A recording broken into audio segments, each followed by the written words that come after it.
Dear devotees, we're back reading the Valmiki Ramayana, retold by Krishna Dharma Prabhu. We've reached chapter 4 of part 2. We shall bring Rama back.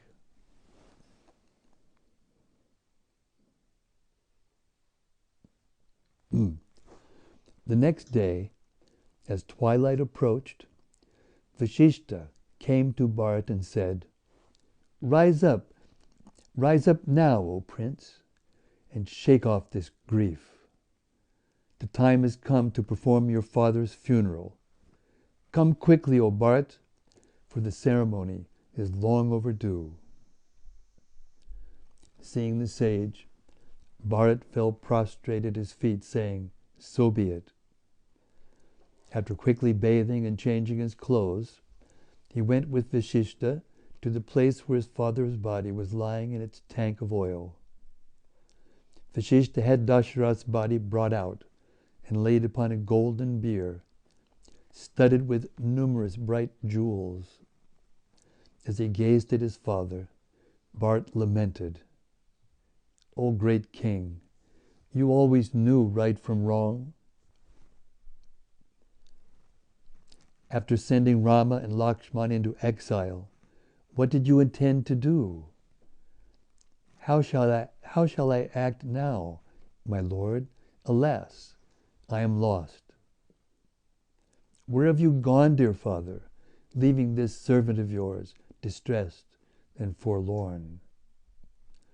Where now is that glorious Rama, who performs great deeds with little exertion? Bharat stood at his father's feet. Dasharatha lay covered with white silks and adorned with royal ornaments. Bharat cried to him piteously, now that you have left for the heavens, O king, who will protect the people? Deprived of you, this earth no longer appears attractive. Indeed, this city of Ayodhya looks like a dark night bereft of the moon. Vashishta came up to Bharat and said, gather yourself together, O prince. You should now carry out the last rites for the king with a cool mind. Bharat asked the priests to proceed with the ceremony. The Brahmins brought out from the king's apartments his sacred fire, which he had maintained throughout his life. Placing the fire at their head, they carried the king to the cremation ground, their throats choked with sorrow. As the procession made its way along the road, the citizens came out of their houses and walked ahead, scattering flowers and pieces of new cloth on the road.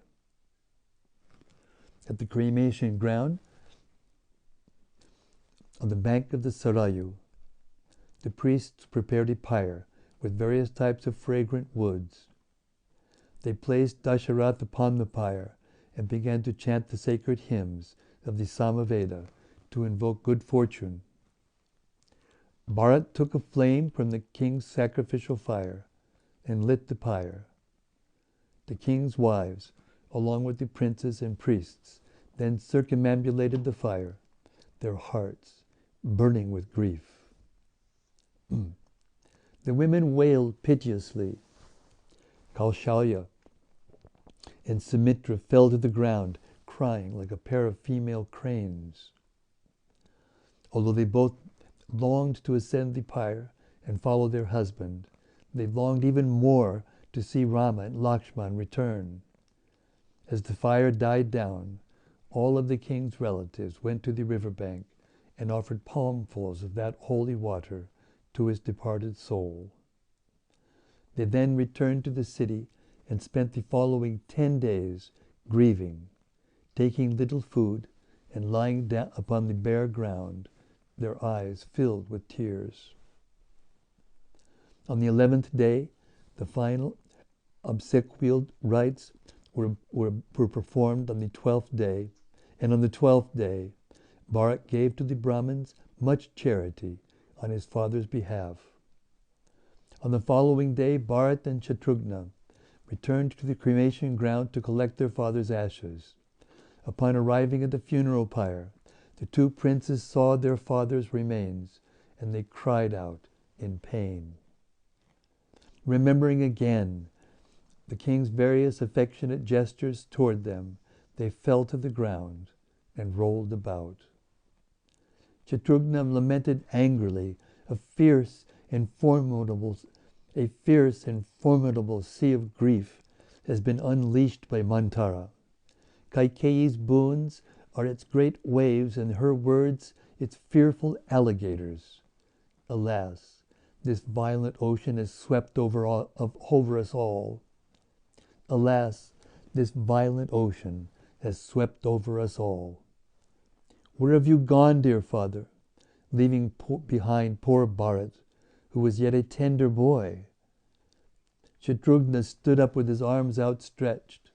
How strange that this earth does not split in two, seeing you gone, and Rama retired to the forest.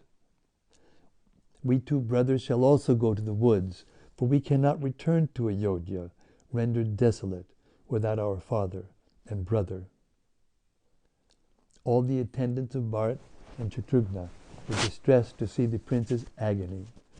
Comforting the royal brothers, the omniscient Vasishtha said, "Your father has surely ascended to the highest regions of bliss. He was ever pious and never committed a sin, even in his mind. You grieve needlessly, for the soul of your father is eternal and has gone to the Lord's eternal abode." The two princes stood with folded hands, looking at the royal priest. Putting aside their grief, they listened attentively as the sage continued. The body is always dead, being composed of nothing more than lifeless matter. It is born and remains for only a short while, with destruction being its inevitable end. Only a fool grieves for the unavoidable. The wise understand that this entire world will be destroyed along with its living creatures, with all its living creatures. It is the soul alone that will survive. Vasishtha pointed to the king's remains as he spoke. The king had achieved the perfection of life and would not take another birth. Those devoted to God's service leave this temporary world forever. For them, there is no more suffering. The princes should shed their grief and perform their duties. Their father now sat in the highest heaven, while the kingdom stood in need of their protection. After hearing the sage's spiritual instructions, the brothers gained strength. They took their father's ashes and placed them in the sacred Sarayu. Along with all their attendants, they made their way back to Ayodhya.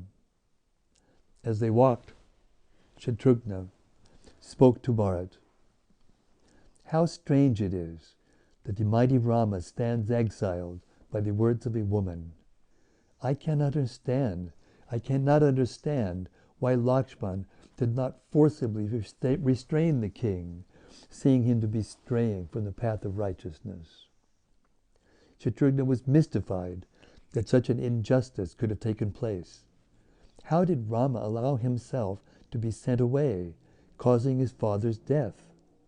What sin had that powerful and virtuous prince ever committed?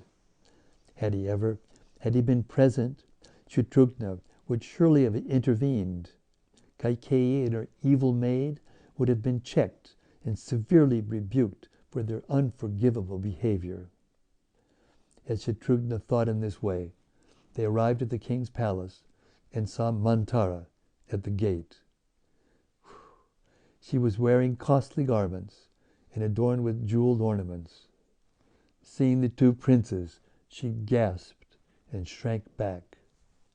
Immediately the doorkeeper seized her and dragged her to the princes, saying, "Here is the cruel wretch responsible for the exile of our beloved Lord.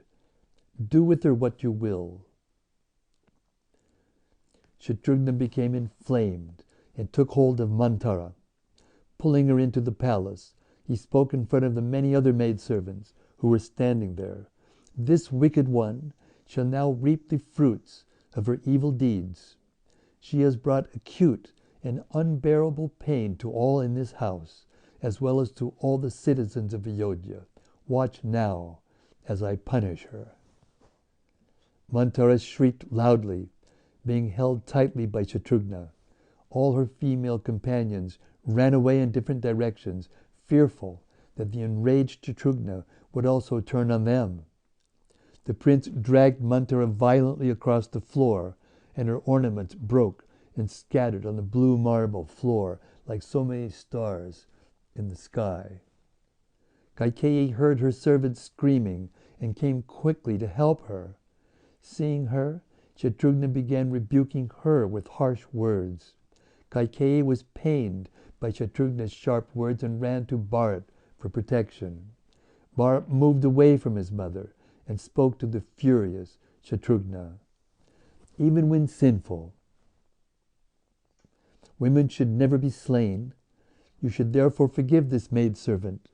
Indeed, I would have slain my own mother if the eternal moral law had not forbid it. And certainly such an act would never be pleasing to Rama. Our pious brother would never speak with us again if we heard that we killed this woman." Hearing Bharat's admonition, Shatrughna released Manthara, and she fell almost unconscious to the floor. Kaikeyi raised her up, and she wailed piteously, her clothes and hair in disarray. Kaikeyi looked fearfully at Shatrughna and gently calmed her servant. Although Manthara had brought about a terrible calamity in Kaikeyi's life, the queen felt no anger toward her. Her son's severe reaction had made Kaikeyi thoughtful. She remembered her husband's words when she asked for the boons. He had been right. She had always loved Rama like her own son. What had possessed her so that she had desired his exile?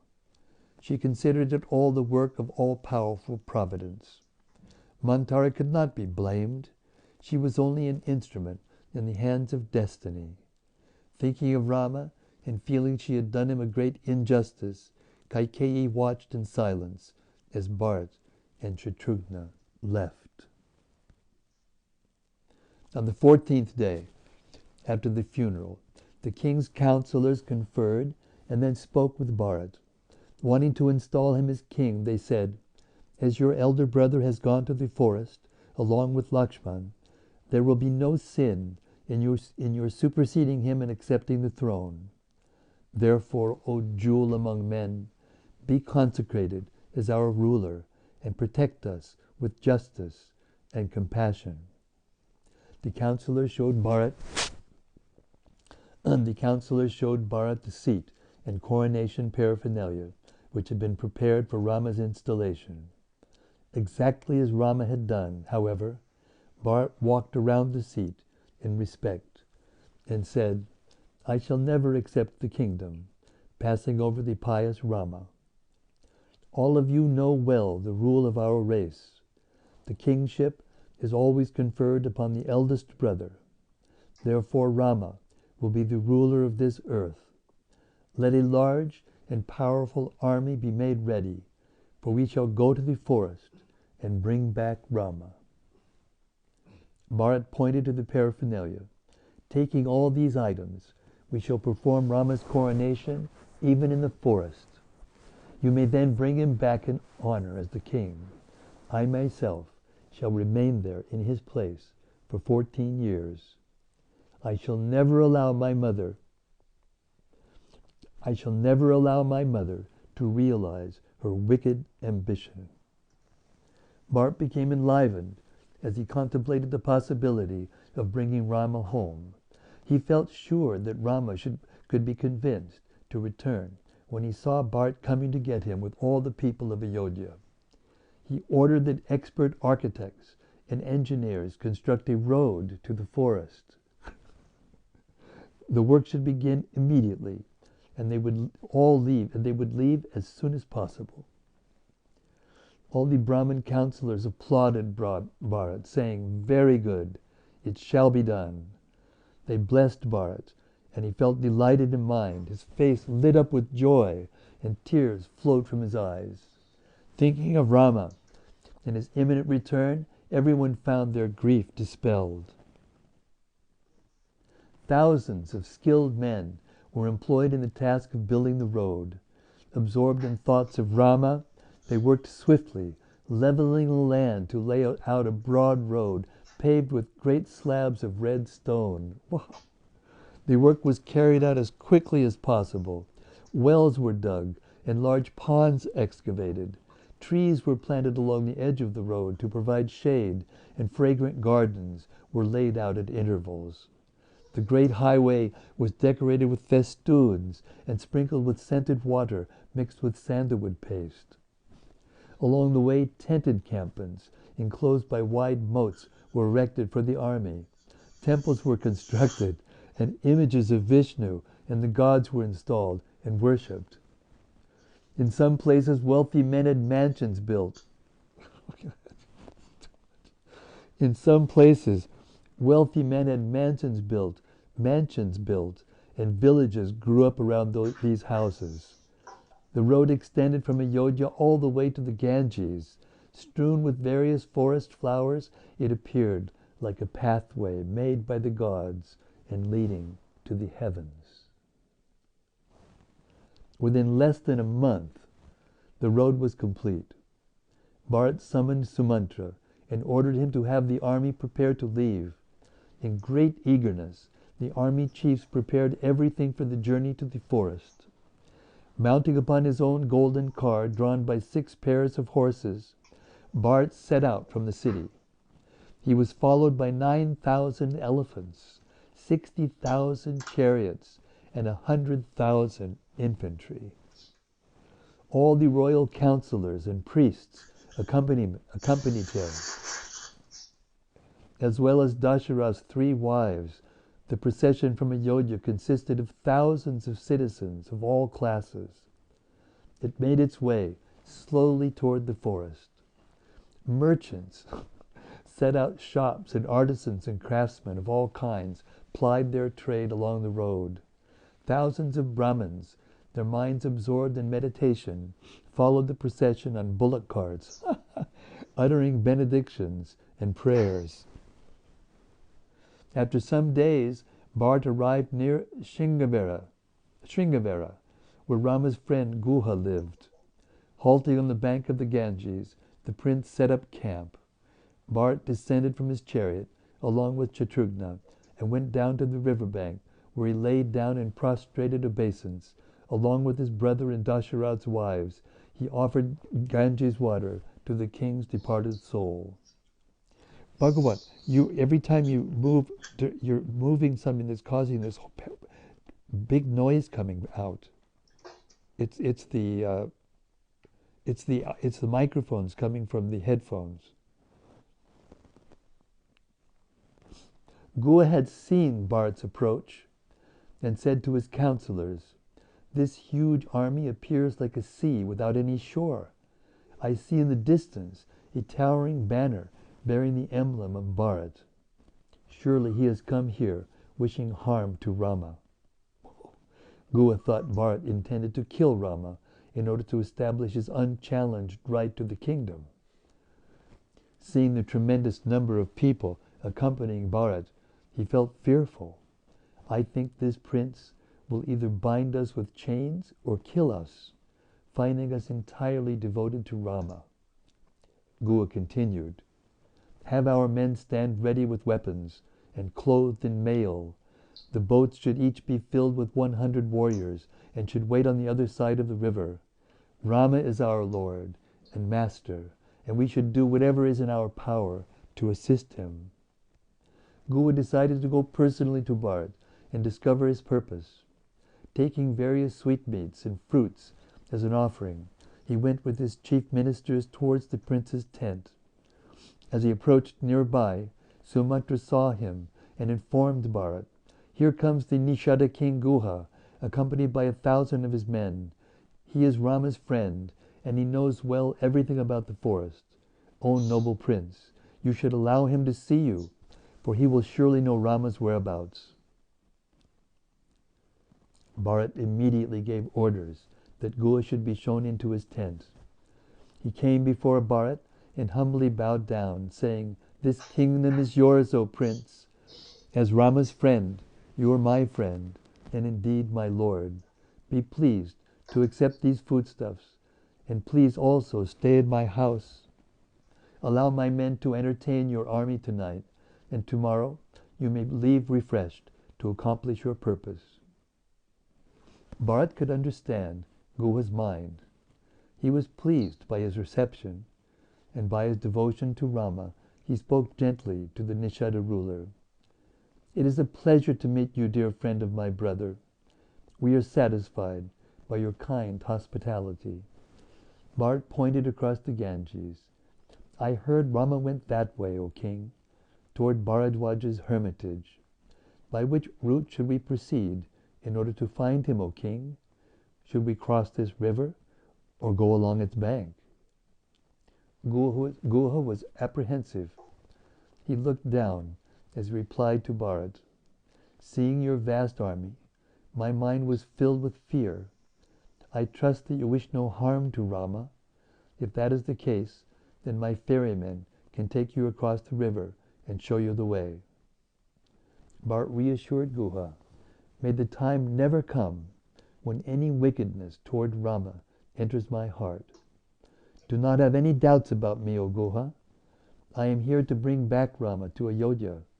My glorious brother is as good as my father, and I long to see him again. Pray, point out his whereabouts to me, and I shall go and press his feet to my head." Tears sprang to Guha's eyes as he replied, "There can be none equal to you on this globe, O jewel among men. Who else could renounce the rulership of the world? Surely your fame will be everlasting. Rest now for the night, and tomorrow I shall make all arrangements." Guha took his leave from Bharat, and the prince lay down to sleep. Thinking of Rama, he was seized with sorrow. Perhaps he would not be able to find him. Many months had passed since Rama had left. Who knows where he might be now? Bharat was unable to sleep. He was oppressed with agony, which weighed upon him like a heap of rocks. Heaving sighs, Bharat tossed around, immersed in thoughts of Rama. Gradually the dawn approached, and as the sun arose, Guha returned. The forest king spoke again to Bharat. He described how Rama had spent a night there, and then, after matting his hair, had left for the deep forest with Lakshman and Sita. Guha indicated the way they had gone. Hearing how Rama had matted his hair, Bharat became apprehensive. Surely Rama would not now return. His resolve to remain as an ascetic for 14 years must be firm. Seized with such thoughts, Bharat all of a sudden fell to the ground, saddened at heart. Shatrughna raised his brother, who sat shedding tears. Kaushalya and Sumitra quickly approached him and spoke comforting words. Bharat recovered his composure and said to Guha, "Tell me everything about Rama. What foods did he eat? Where did he sleep? What did he say?" Guha told Bharat how he had offered Rama many excellent cooked foods, but Rama had refused them, saying, It is never the duty of rulers to accept charity. Indeed, we should always give charity to others. Guha explained how Rama had drunk only water, and then had slept upon a bed of grass laid out by Lakshman. Bharat asked to be shown the place where Rama slept, and Guha took him to the foot of the tree where the bed still lay. Seeing it, Bharat loudly exclaimed, "Alas, how could it be that one such as Rama should lay down on a bed of grass?" He was ever accustomed to sleep at the top of high palaces, in rooms with golden floors, spread with the finest rugs.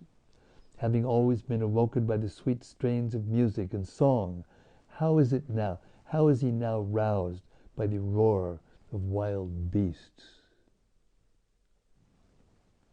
Bharat lamented at length as the reality of Rama's exile and ascetic life struck him.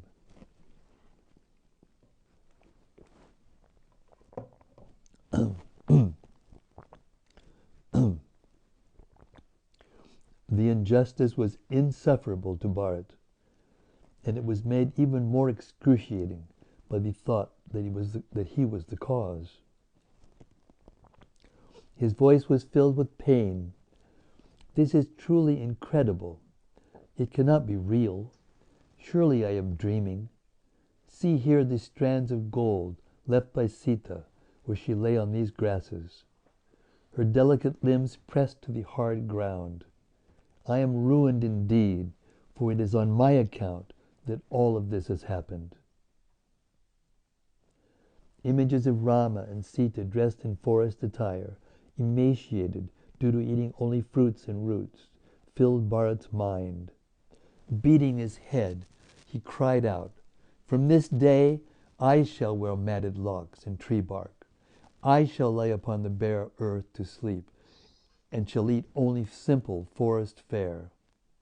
Bharat became even more determined to find Rama and bring him back to Ayodhya, staying himself in the forest in Rama's place. After spending another night sleeping on the spot where Rama had lain, Bharat had the army prepared to leave.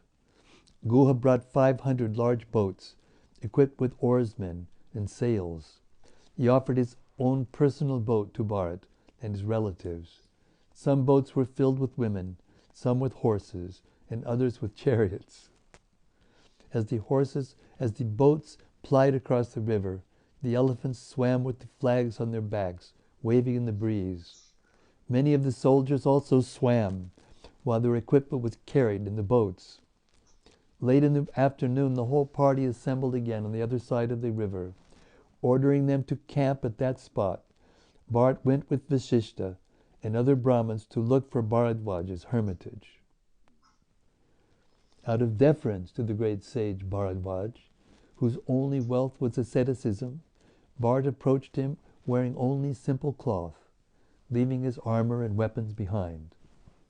With Vasishtha at their head, the prince and his counselors went on foot and soon arrived at the sage's hermitage. As soon as they saw them at his door, the sage hurriedly rose and had his disciples fetch water to wash their feet. He embraced Vasishtha and offered blessings to Bharat, who had fallen prostrate at his feet. Bharadwaj gazed at Bharat, whom he recognized as Rama's brother. The sage knew by his own mystic vision that Dasharatha was dead. After inquiring about the situation in Ayodhya, the sage asked Bharat, "What brings you all this way, leaving aside the onerous business of managing the state? Because of your mother's words, you are ruling the world as its undisputed monarch. I trust you have not come here with some dark intention toward the sinless and perfect Rama." The sage's words cut into Bharat. Tears flowed from his eyes as he replied in a hurt voice, "If even you impute such motives to me, then I am truly ruined. I never approved my mother's aims. I cannot even imagine doing harm to Rama, nor will I ever accept the kingdom." Feeling that no one would believe his innocence, Bharat felt despair. He folded his hands and spoke imploringly, "The powerful Rama is the true ruler of this earth. I have come here to bring him back to Ayodhya. Falling at his feet, I shall make him return, and then remain here in his place. O all-knowing sage, please be gracious to me and show me where Rama is staying." Bharat's sincerity was obvious. The all-knowing Bharadwaj smiled. He placed his hand upon Bharat's head, who sat before him weeping, and said, "I surely knew of your intention. and spoke only to heighten your resolve, and indeed your fame. You are a worthy member of your royal line, O Prince, and are always dedicated to the service of your elders. Your devotion to Rama is beyond doubt. The sage assured Bharat that he would point out Rama's whereabouts. He asked the prince to stay the night at his hermitage and leave the following morning. Bharat agreed, and the sage then offered to feed the entire army. Astonished, Bharat said, "We have already received sufficient hospitality from you, kind sir. As a forest dweller, you need only offer simple fruits, and this you have done. My army is vast and occupies a huge area of land. If I brought them here, they would all but wreck this holy site." Bharadwaj laughed and replied, "Have your army brought here forthwith. You should not doubt my ability to receive them, nor will they be in any trouble at all. Nor will they be any trouble at all." Commanded by the sage, Bharat assented. Sending back one of his men, he had the army approach the hermitage. As they moved slowly through the forest, Bharadwaj sat in meditation. By uttering Vedic mantras, he invoked the presence of the principal gods. He then requested them to provide hospitality for the divine prince and his army. Seated in trance, the sage said within himself, "Let the sacred rivers bear to this region all kinds of celestial beverages. Let the moon god bring every sort of excellent cooked food. May the heavenly architect Vishwakarma create a suitable site for receiving the army. May Indra send all his apsaras along with the Gandharva clans to entertain these troops." As Bharadwaj invoked various divine beings with perfectly pronounced Sanskrit hymns, they all appeared before him. A cool and delightful fragrant breeze began to blow. Thick showers of flowers fell from the heavens, and the sound of celestial music was heard. As the Gandharvas sang and played upon venas, hosts of apsaras danced. All of Bharat's entourage, who had assembled at the hermitage, felt their hearts moved by the exquisite sights and sounds seen and heard everywhere. Before everyone's eyes, the entire area around the hermitage changed wonderfully. For a radius of 40 miles, the ground became even, carpeted with soft blue grass. Numerous types of fruit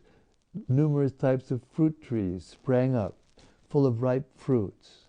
Mangoes, guavas, peaches, melons, and innumerable other soft and hard fruits were seen. Alongside streams of crystal clear water stood large white mansions, furnished with seats and couches. A great palace appeared that looked like a white cloud that had a large arched doorway.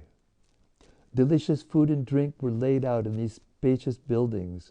With Bharadwaj's permission, Bharat entered the palace, which was adorned with countless flower garlands and sprinkled with scents. Seeing a golden throne, Bharat simply walked around it and sat on the seat next to it, surrounded by his chief ministers. Streams of sweetened milk and cream flowed past the palace. By Bharadwaj's mystic power, many trees in the hermitage came to life and began playing upon different musical instruments. Some of them assumed the form of dwarfs and began to move about in haste, serving Bharat and his army. All around there appeared thousands of golden vessels containing food of every description. Heaps of steaming white rice were seen, along with tanks filled with milk drinks and yogurt. Pots of honey and large jars filled with intoxicating drinks stood next to platters containing delicious sweetmeats. Beautiful young maidens attended upon the soldiers, washing them and massaging their feet and bodies with fragrant oils. These celestial damsels, all adorned in pure silk garments, served the men food on soft golden plates. Being maddened with pleasure, The troops laughed loudly and ran about in all directions. They praised Bharat and Rama again and again as they partook of every kind of enjoyable thing. Although they ate and drank huge amounts, they found that they were still not sated. Their senses and minds became more and more enlivened, and they felt renewed and refreshed. Even the army's animals were carefully tended and given all kinds of food and drink by the celestial beings invoked by Bharadwaj. As the night ended, the troops saw before them numerous items of toiletry, pots of hot water with soaps and unguents in silver and wooden cases appeared. Combs, brushes, talcs, and shining mirrors were in abundance, as well as fresh clothes, shoes, and all kinds of ornaments. As the men bathed and put on their clothes and armor, the gods and apsaras left the hermitage and returned to the heavens. The army was astonished by the night's events, which seemed like a dream. They looked around at the hermitage, which had returned to its normal appearance. Everything had disappeared except for the celestial garlands strewn about, which, although crushed, were as fresh then as they had been at the beginning. Everything had disappeared except for the celestial garlands strewn about, which, although crushed, were as fresh then as they had been at the beginning of the night. As the sun rose, Bharat went to Bharadwaj after the sage's morning prayers. The prince bowed before him and asked his permission to leave. Bharadwaj blessed him and said, "I trust you and your followers spent an enjoyable night. Please tell me if there's anything else I can do for you." Bharat thanked him for his hospitality and asked to be shown the way toward Rama's hut in the woods. The sage smiled and said, "There's a mountain some 20 miles from here named Chitrakuta, full of lovely caves and groves. On the northern side of that mountain, shaded by blossoming trees, flows the Mandakini River. There by that river you will find your 2 brothers." As the sage spoke, Kaushalya and Sumitra got down from their chariot and clasped his feet. They thanked him profusely as they anticipated seeing Rama. Kaikeyi also came to the sage and shamefully bowed before him, feeling guilty at heart. Looking at her with compassion, the sage asked Bharat, "Please tell me, who are these noble ladies?" Bharat indicated Kaushalya, saying, "This godly lady is the mother of the lion-like Rama. Afflicted with grief, she is emaciated with fasting. Clinging to her arm is the celebrated Sumitra, the mother of Lakshman and Shatrughna, those 2 great heroes." Becoming angry, hissing like a cobra, as he spoke, Bharat indicated Kaikeyi. "This one here is my own mother, the wicked and vulgar Kaikeyi. It was by her intrigues that the great Emperor Dasharatha died from anguish, and the mighty Rama now resides in a lonely mountain reach." Bharadwaj, who knew the plans of the gods and the divine arrangements of the Supreme Lord, said to Bharat, "You should not censure your mother, O great prince. Do not think her guilty, for Rama's banishment will result in good to the entire universe. Indeed, it will bring happiness to the gods, demons, and rishis, along with the whole of the creation." Bharat blushed deeply. He had been pierced by his mother. He had been piercing his mother with angry looks, and he felt rebuked by the sage. Unable to immediately subdue his anger, he averted his gaze and tried to assimilate Bharadwaj's instructions. He stood up and walked respectfully around the sage. Receiving his permission to leave, Bharat ordered the army to depart and mounted upon his chariot. Guha accompanied the two princes. As the huge mass of men moved off through the woods, they made a great noise, terrifying the deer and birds dwelling there. Slowly approaching the Chitrakuta mountain, they all thought only of Rama, longing to see him again. Thus ends chapter 4 of part 2 of the sage Valmiki's great Ramayana.